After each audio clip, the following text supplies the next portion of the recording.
Alors, on va essayer un petit peu de comprendre ce qui est, comment résoudre.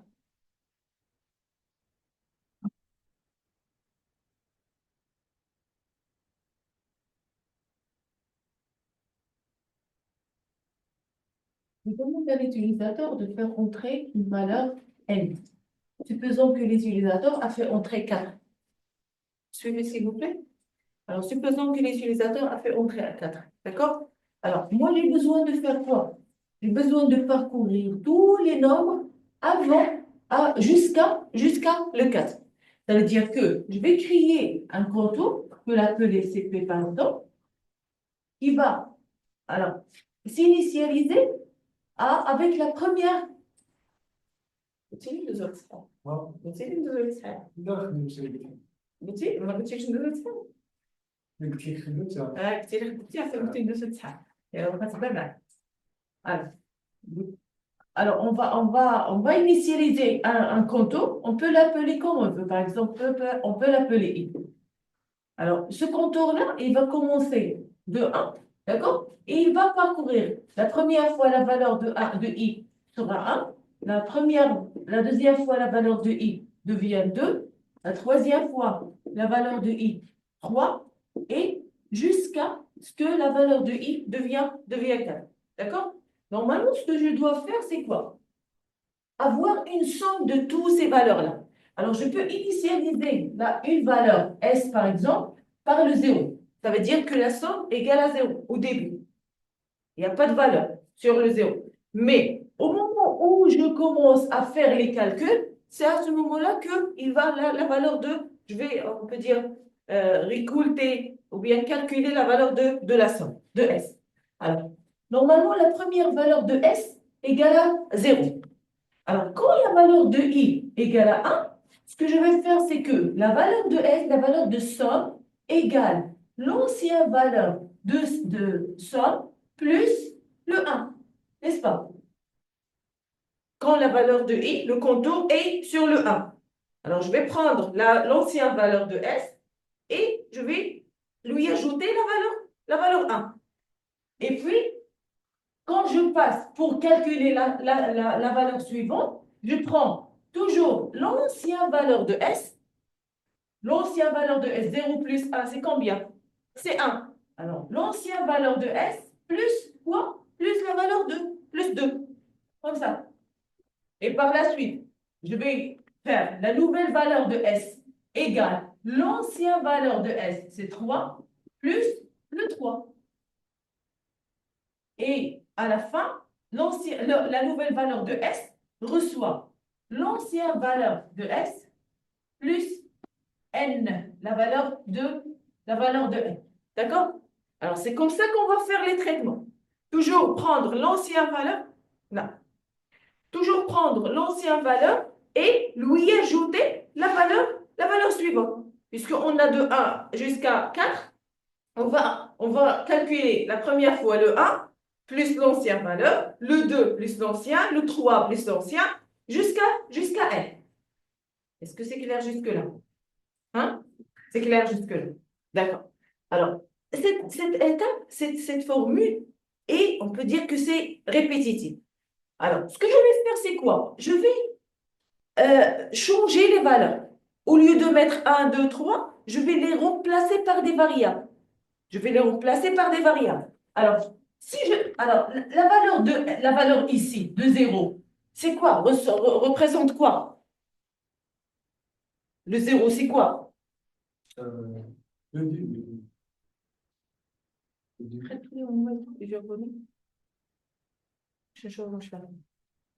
Alors, la valeur de 0, 0 c'est quoi? I c'est 0? Non, regarde, le n c'est 4. Le i, on l'a initialisé au début avec, c'est la somme. Alors, si je remplace le 0, hein, tu me rejoins? Alors, si on remplace le 0 par sa valeur, je peux mettre ici S, n'est-ce pas? Alors, le 1 représente quoi? Représente l'ancienne valeur de S, n'est-ce pas? Ça veut dire que je peux remplacer aussi ici la valeur par S. La même chose ici. Toujours, je mets l'ancienne valeur de S, je vais la remplacer par le variable S. D'accord? D'accord. Alors, on a remplacé ces variables. Le 1 représente quoi? Le 1, pour nous, dans le code, il représente quoi? On est en train de calculer quoi? De calculer les nombres de 1 jusqu'à 4, jusqu'à n, n'est-ce pas? Alors, on a initialisé par le 1 parce qu'on veut calculer d'abord le 1. Pour calculer la somme, on commence par quoi? Par le 1, on ne commence pas par le 0 parce que le 0, c'est nul. Même si on le calcule, on n'aura rien. N'est-ce pas? Hein? N'est-ce pas? Ça veut dire je commence toujours la somme par le 0, par le 1. Je commence la somme par le 0. Même si je commence par les 0, ça ne va pas poser de problème. Alors, la somme. Mais le i, ce que je veux calculer, ce sont les nombres jusqu'à n. Et les nombres jusqu'à n, c'est quoi? C'est 1, 2, 3, 4. 4 représente le n. Ça veut dire tous les nombres avant le n. Alors, si je veux remplacer le 1 ici, je peux le remplacer par quoi? Par i. Ça veut dire c'est i qui représente la valeur de 1. Et ici, c'est la même chose. Ça veut dire que je peux toujours représenter la valeur par le variable. Et comme ça, je peux constater que le règle finale, c'est pour avoir la somme, vous faites ce test. La somme égale l'ancienne valeur de somme plus i. Alors, puisque c'est la même chose qui est répétée à chaque fois, ça veut dire que ce que je vais faire, c'est que juste mettre ce code-là dans une boucle qui va me permettre de le remettre, le faire plusieurs fois. Et à la fin, je vais calculer la somme de tous les nombres. N'est-ce pas? Alors, je demande à l'utilisateur de faire entrer le nombre et je vais créer un contour qui va parcourir tous les nombres jusqu'à n que l'utilisateur a fait entrer. Et au moment où je suis en train de parcourir, je suis en train de faire un autre traitement. C'est quoi? C'est que je calcule la somme de ces nombres-là. Le nombre que l'utilisateur a fait entrer avec la somme. D'accord? Alors, si on met ça, si on représente tout ça par un code.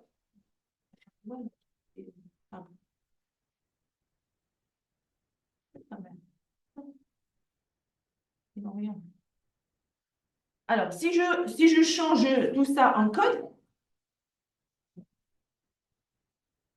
si je change tout ça en code, je peux dire que je vais initialiser les variables. D'abord, je déclare le n que l'utilisateur va faire entrer. Je déclare le i, que ça sera le contour. Et je déclare la valeur s, que ça sera la somme avec 1. Je l'initialise avec le 0. D'accord? C'est ce que je dois, c'est ce que je dois déclarer. D'accord? Et puis, je vais demander à l'utilisateur, je peux utiliser cette ligne-là. Je peux demander à l'utilisateur de faire entrer une valeur et je vais stocker la valeur dans n. D'accord? Alors, je vais faire la même chose ici. Ça veut dire, je vais faire une boucle qui va parcourir tous les nombres for i égale à 1, i inférieur ou égal à n, jusqu'à n pour m'arrêter, et puis je vais mettre i++ pour incrémenter le i. Qu'est-ce qu'on va faire? Ce qu'on va faire, c'est qu'on va dire que la nouvelle valeur de somme égale l'ancienne valeur de somme plus i. Et à la fin, ce qu'il va faire, c'est qu'il va toujours ajouter la valeur. Il va ajouter, quand la valeur de S, la première valeur de S, c'est 0. Alors, la nouvelle valeur de S prend le 0 plus le i. La valeur de i, c'est combien? C'est 1. Alors, il va mettre 0 plus 1. Ensuite, il va parcourir, il va incrémenter. Le i devient 2. Alors, l'ancienne valeur, c'est le 1 plus le 2, et ainsi de suite. C'est comme ce qu'on a fait sur le tableau. Et par la suite, je sors de la boucle et je peux print. Je peux afficher le message, par exemple, la somme, comme ça, 2 points. Et ici, je vais mettre le variable Je peux ajouter un anti-n pour retourner à la ligne. Et voilà, je vais mettre ici la valeur de S. Est-ce que c'est clair? Alors, je vais afficher. Bon, je dois, parce que j'ai déclaré le i deux fois, c'est pour cela que il donne des erreurs. Alors, je commente le code précédent. Voilà, alors là, il va demander entre une valeur, je vais tester toujours avec le 4. Il va me donner la somme égale à 10. D'accord? Est-ce que c'est clair? Est-ce que c'est clair? Allez, vous notez.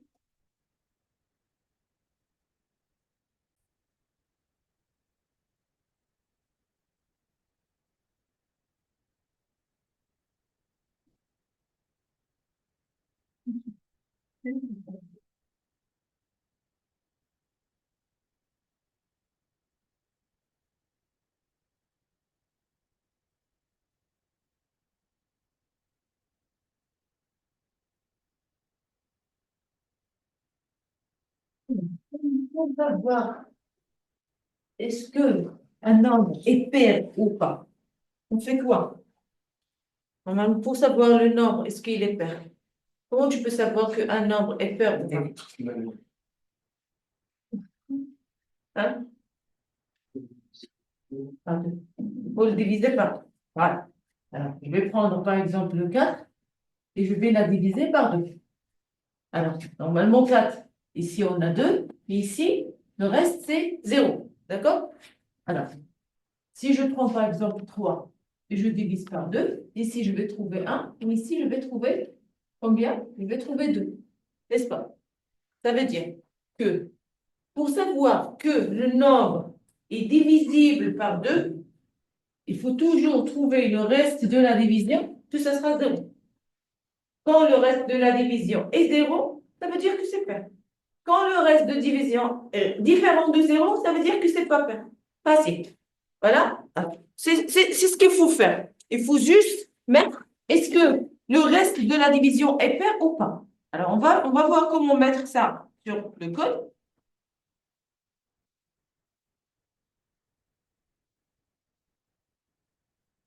Alors, je demande toujours à l'utilisateur, d'abord, je déclare. Alors, je vais déclarer par exemple n, c'est la valeur entrée par l'ordinateur, par int n, et je vais demander à l'utilisateur de faire entrer un nombre. Je vais mettre comme ça. Alors, je demande à l'utilisateur de faire entrer un nombre et je vais le stocker sur n. Alors là, pour savoir si c'est pair ou pas, je fais un test. If, je teste sur quoi? Je teste sur la valeur de n. If n est... Alors, pour savoir, pour trouver le reste de la division, on utilise quelque chose qu'on appelle le modulo. Le modulo, ça, c'est, il nous donne le reste de la division. Alors, je vais lui dire n modulo 2, n modulo 2 égale. Alors, pourquoi on met 2 égales? Parce que au moment où je fais, regardez, en général, quand vous faites, alors, quand vous faites par exemple x égale 4, ça veut dire que vous faites là une affectation.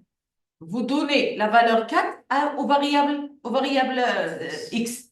Mais quand je mets x égale à 4, là, je suis en train de tester. Est-ce que x égale à 4? Là, je demande, c'est un test. Est-ce que x égale à 4? Et la réponse, j'aurai quoi? J'aurai soit true ou bien false. Ça veut dire que si égal à 4, il va dire que c'est true. Si c'est pas correct, il va me répondre par false. C'est parce que ici, on met les deux égales pour tester. Est-ce que le modulo, le reste de la division de n sur 2 égale à 0? Si c'est le cas, ce que vous allez faire, c'est que vous allez print et vous allez afficher un message qui dit, par exemple, nombre, le nombre d, voilà, est pair. Est pair. Si ce n'est pas le cas, et n'oubliez pas le point virgule, Si ce n'est pas le cas, alors else, je vais dire qu'il va m'afficher un message. Personne n'a fait attention à l'erreur que j'ai faite. Bien. Personne n'a fait attention à l'erreur, n'est-ce pas? La nombre. Oui, j'ai oublié le nombre ici. Alors ici, il faut mettre, hein, on teste sur quoi? On teste sur n. Alors là, il va, si ce n'est pas le cas, on va dire que, vous avez vu là.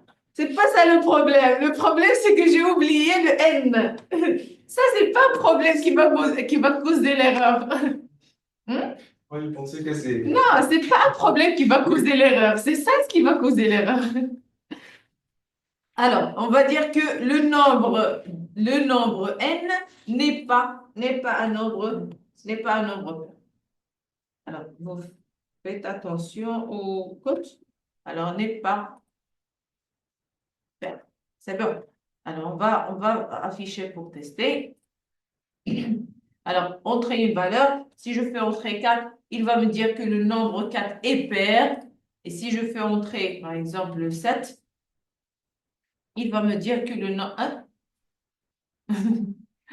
Le nombre. Nombre 642. Vous voyez l'erreur? Vous avez vu l'erreur? Justement, j'ai oublié le N. Vous avez vu l'erreur parce que j'ai oublié le N. Alors, il faut mettre le N ici. Ah non, c'est pas point vert. Je vais faire les erreurs exprès pour que vous faire attention. Alors, si je mets 7, et voilà, il va me dire que 7 n'est pas. Voilà, alors vous notez. Et je vais vous donner un autre exercice. Alors, l'énoncé de l'exercice suivant, ce que vous allez faire, c'est quoi? Vous allez demander à l'utilisateur de faire entrer un nombre.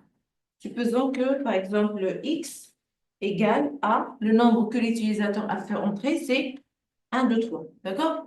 Ce que vous allez faire, c'est que vous allez afficher le nombre entré, mais à l'inverse. C'est-à-dire, ce que vous allez avoir comme résultat, c'est 3, 2, 1. Comme ça. Afficher le nombre à l'inverse. Allez.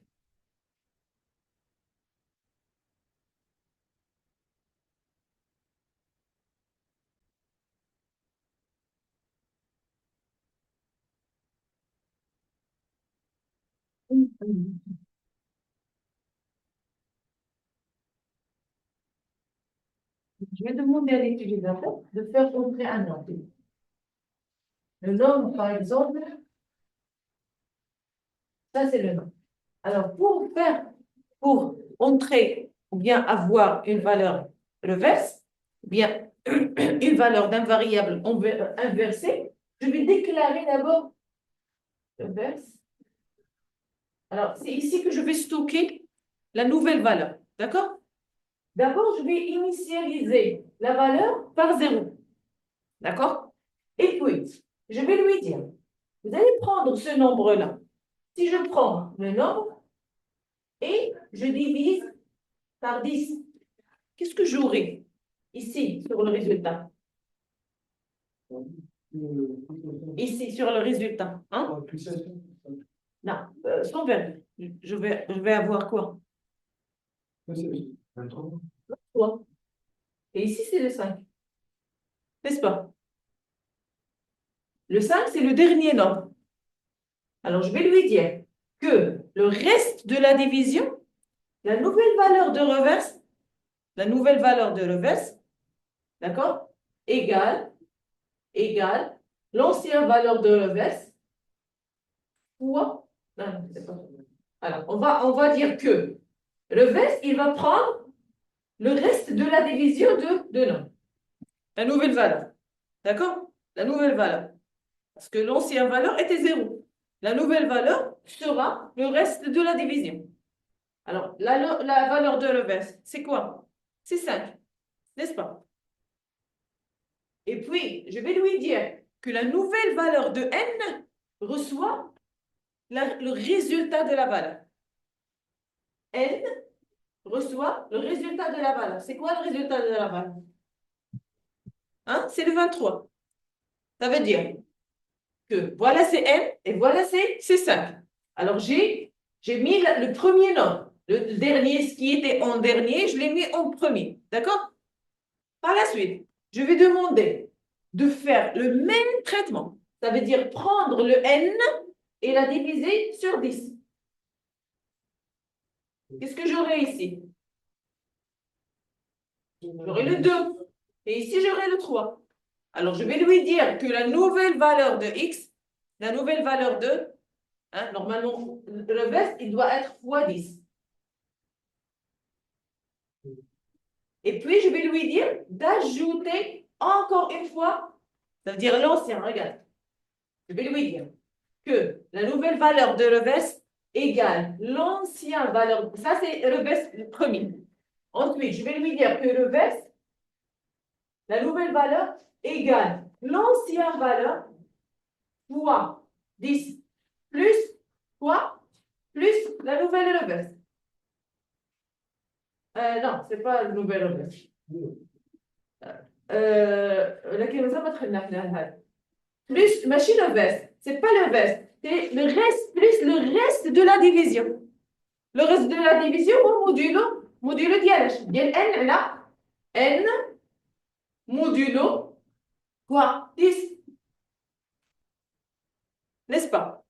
Hein? Égal. Est-ce que c'est clair jusque-là? Non.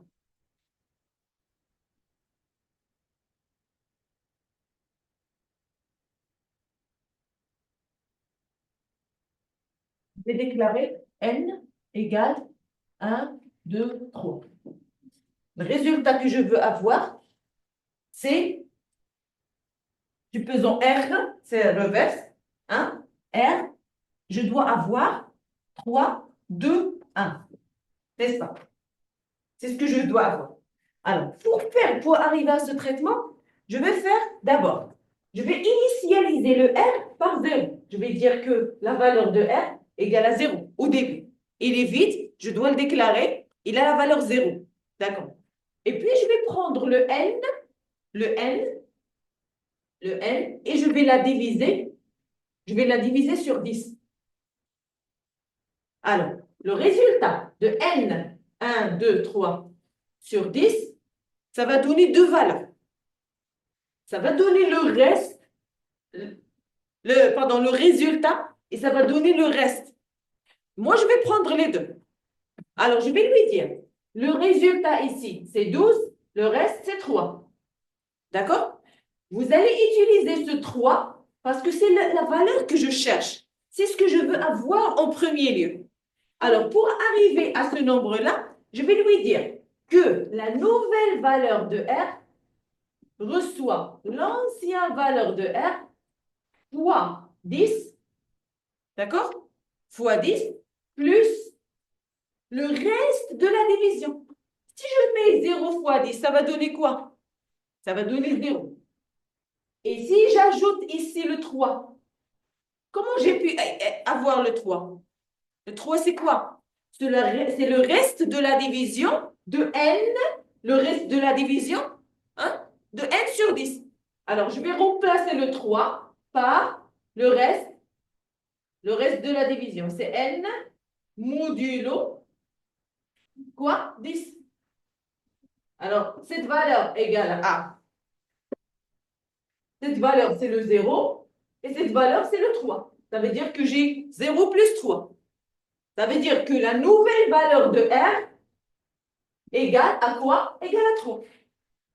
N'est-ce pas?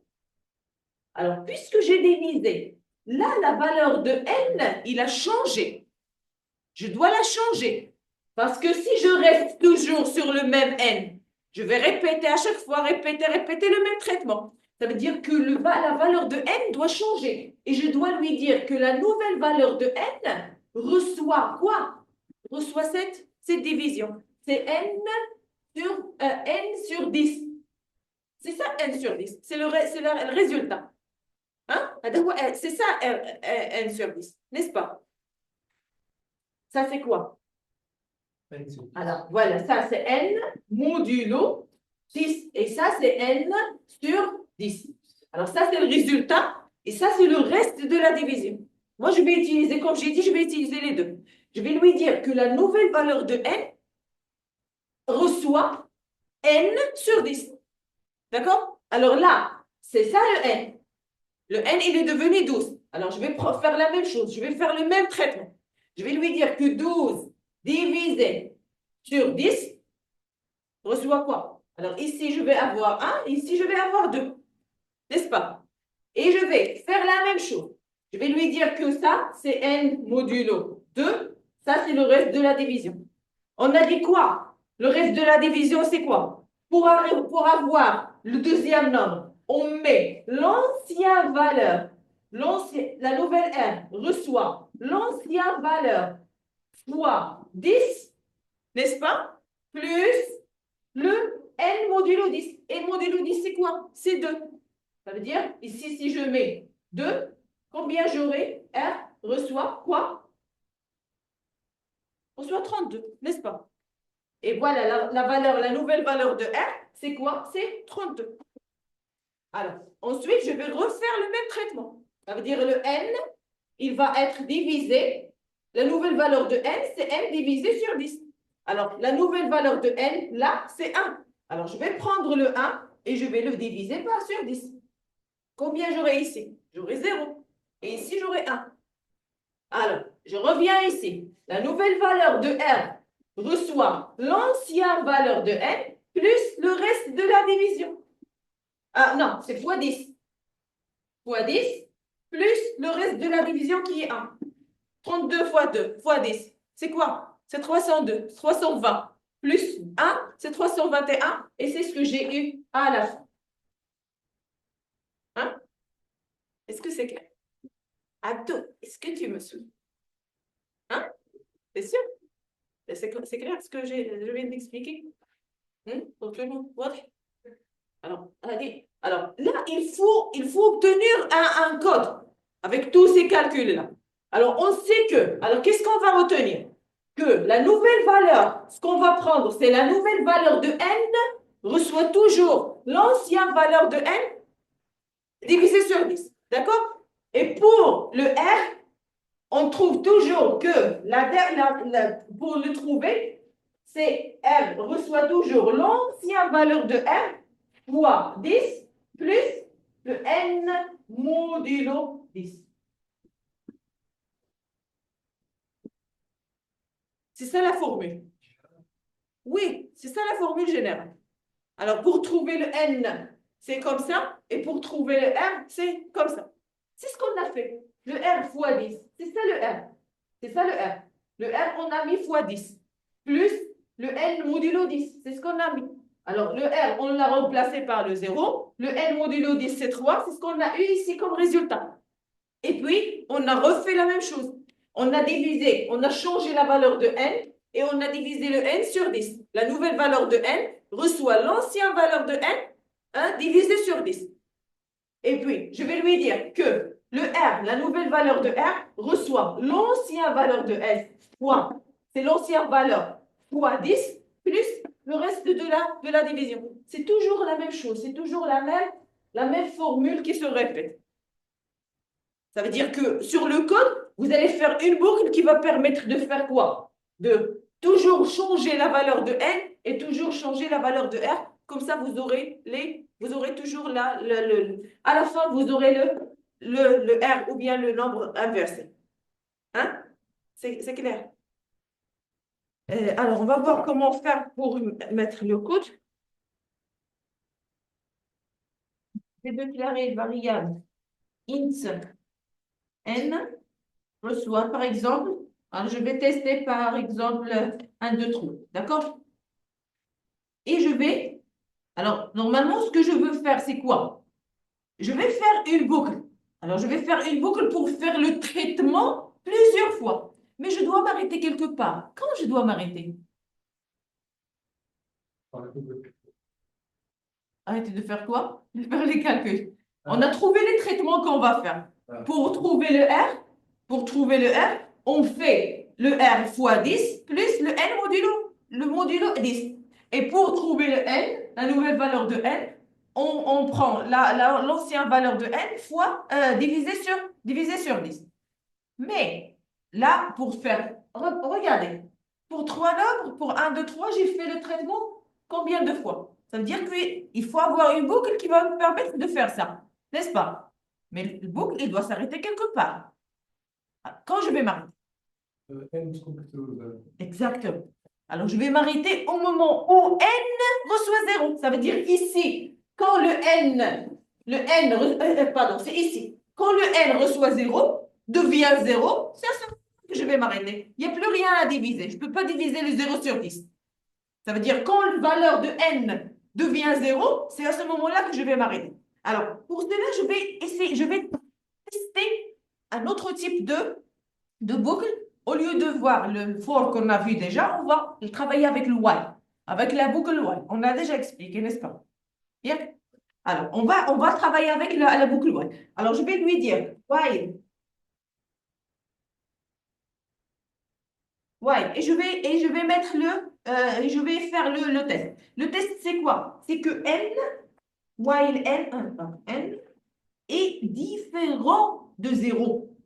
Alors, while, ça veut dire, c'est quand vous dites tant que n, il est différent. Pour dire différent, vous mettez point d'exclamation avec égal. Alors, tant que n est différent de 0, c'est quoi l'erreur de la boucle while? c'est la même chose que le boucle for. Ça veut dire, il fait un traitement un nombre de fois jusqu'à ce qu'il atteigne la condition. Alors là, je lui dis while, ça veut dire tant que n est différent de 0. Alors, au moment où le n devient 0, ça veut dire c'est à ce moment-là que je vais m'arrêter. Puisqu'il est différent, vous allez faire le traitement, vous allez répéter le traitement plusieurs fois. Mais au moment où le n soit égal à 0, c'est à ce moment-là que vous allez vous arrêter. Alors, je vais lui dire, je vais mettre l'instruction à l'intérieur. Alors, si le n est différent de 0, qu'est-ce qu'il va faire? Alors, il va mettre que, normalement, on n'a pas déclaré reverse. Alors, je vais mettre reverse, reçoit, égal à 0. D'accord? Et puis, je vais lui dire que la nouvelle valeur de reverse égale quoi? Égale la valeur de reverse, l'ancienne valeur reverse fois 10. Alors, plus reverse fois 10 plus la valeur de n sur 10. D'accord? C'est ce qu'on a trouvé comme résultat, n'est-ce pas? Hein? C'est pas sûr. C'est modulo. Faites pas attention à mes erreurs. Alors, c'est n modulo 10. C'est ce qu'on a trouvé. Hein? Après les tests, on a trouvé que R, c'est reverse. La nouvelle valeur de reverse reçoit l'ancienne valeur de reverse fois 10 plus n divisé sur 10. Modulo 10, pardon. Modulo, ça veut dire le reste de la division. Et puis, qu'est-ce qu'il va faire? Normalement, je dois changer la valeur de n. Alors, je vais lui dire que n, la nouvelle valeur de n, reçoit quoi? Reçoit l'ancienne valeur de n divisé sur 10. C'est comme ça que je peux atteindre la fin de la boucle. Si je ne mets pas cette ligne, je vais tomber sur une boucle infinie. Pourquoi? Parce que il va faire ce test-là. Il va commencer avec ce test-là. Il va prendre les 3 nombres, diviser sur 10, il va trouver la valeur, cette valeur. Ensuite, il va reprendre. Il va faire, c'est une boucle, ça veut dire répétition. Il va prendre les 3 nombres, diviser sur 10, avoir la même valeur. À chaque fois, il va répéter. Mais pour arrêter quelque part, il faut changer la valeur de n. Alors, c'est pour cela que n, à chaque fois, la première fois, n, c'est 123. La deuxième fois, n, c'est 12. La troisième fois, n, elle est devenue 1. Et ici, n, elle est devenue 0. Ça veut dire que chaque fois, la valeur de n change. C'est ce qui me permet d'arriver au 0 et d'arrêter la boucle quelque part. Alors, à la fin, je vais faire quoi? Je vais mettre print, et je vais lui dire, par exemple, le nombre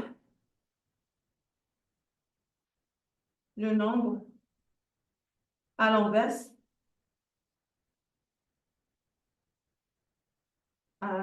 est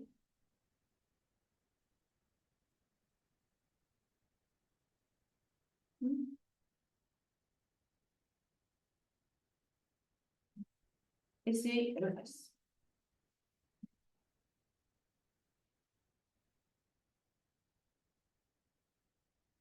Alors, on va tester. Alors là, le nombre à l'inverse, hein, à l'inverse est 3, 2, 1. Alors ça, c'est juste une erreur de l'accent. D'accord?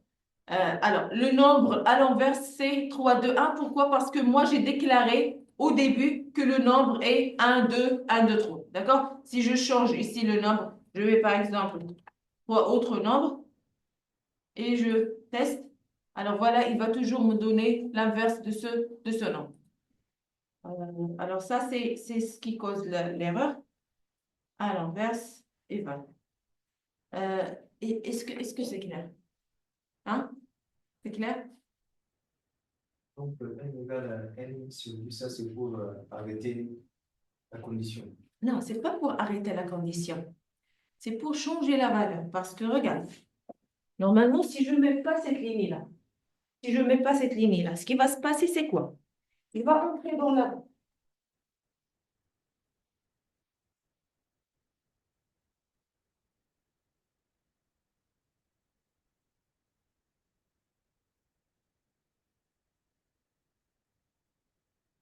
Alors, on a dit que 1 reçoit 0, d'accord? On a trouvé que pour... Alors, il faut prendre ce nombre-là, le n, divisé sur 10. Alors, le n divisé sur 10, ça veut dire le 1, 2, 3 divisé sur 10, ça donne ici 12 et ça donne ici 3. D'accord? On a dit que pour arriver à reverse, il faut mettre la nouvelle valeur de R reverse reçoit l'ancienne valeur de reverse fois 10 plus le reste de la division. Ça veut dire n modulo 10. D'accord? Ça, c'est la nouvelle valeur. Alors, là, on a mis une boucle. On a dit que tant que n est différent de 0, d'accord? Alors, n, sa valeur, c'est combien? C'est n de C'est 1, 2, 3. C'est 122. C'est 123. D'accord? Alors, je vais faire ce traitement. Est-ce que la valeur de n est différente de 0? N différent de 0. Ce qu'il va faire, c'est refaire le traitement. Il va faire ce traitement, il va répéter cette ligne. Est-ce que n est différent de 0? La valeur de n, c'est quoi? C'est toujours 1, 2, 3. Est-ce qu'il est différent de 0? Oui. Il va refaire le traitement, il va avoir cette ligne. Ça veut dire qu'on va répéter sans arrêt.